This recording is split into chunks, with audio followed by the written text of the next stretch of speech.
It's the Real News Network, and I'm Greg Wilpert. Last Sunday, Berkeley police arrested over 20 protesters, all of whom turned out to be counter-protesters against an alt-right demonstration in Berkeley. Not only that, the police department posted the names and mugshots of those they arrested in their Twitter account. The highly unusual action of the police department sparked immediate outrage in the Berkeley community and beyond. Joining me now to discuss this incident and to discuss its broader implications is Veena Dubal. Veena is University of California professor of law at Hastings and a former Berkeley Police Review Commissioner. Thanks for joining us today, Veena. Thank you for having me. So first, give us some more detail as to what exactly happened. That is, who was protesting against what, and what do we know about what they're being charged with? So it was a white supremacist rally that was happening in Berkeley on Sunday, called the No to Marxism rally, that was really sort of bringing out what some folks in the media call the alt-right, but really are more accurately described as white supremacists.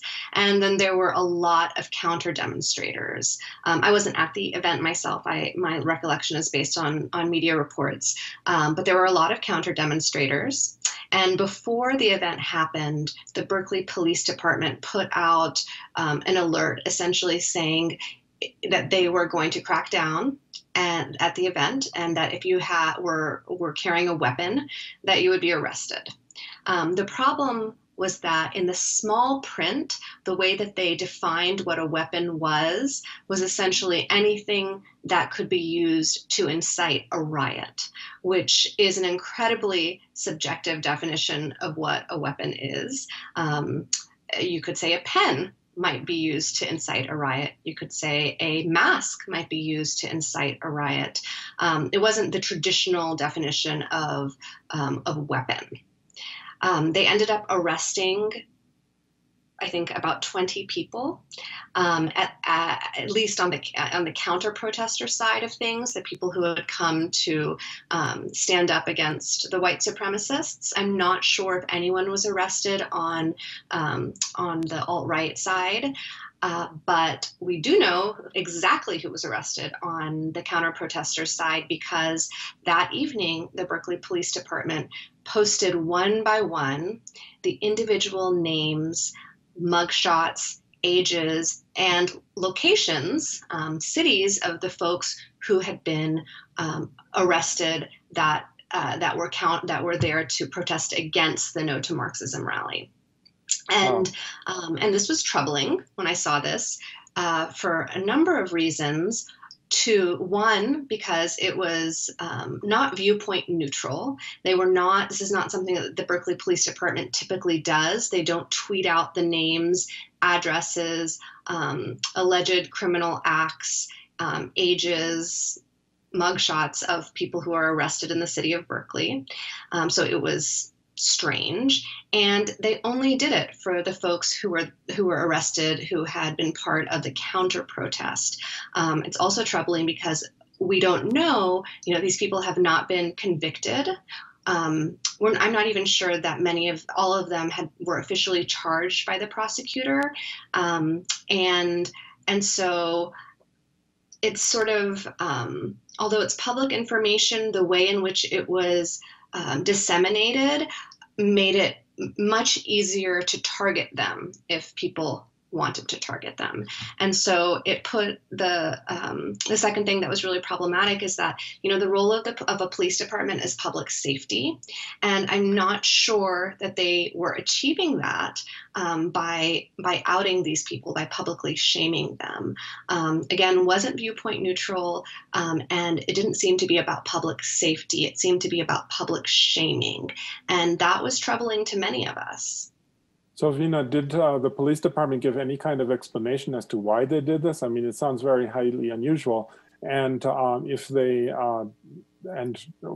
other? I mean, you mentioned that the part of this might have been public shaming, but exactly. I mean, I presume that most people are proud to be at a counter protest against them. So what are the other possible motivations behind this? Yeah. So. I think that a huge motivation behind this was to say, look, if you are going to engage in protest in this way in the city of Berkeley, then we are going to out you in this way. To send a message to people who wanted to protest. And, and I think that there are chilling free speech implications of this. It might be that in the future, people are scared to go to a protest in Berkeley because of this. Again, we don't know whether the people who were arrested actually did anything wrong. They might have. They might have brandished real weapons. They might have destroyed public property, but we don't know these things. We don't know them because of how the police department defined weapon, and we don't know them because these people have not been convicted by a court.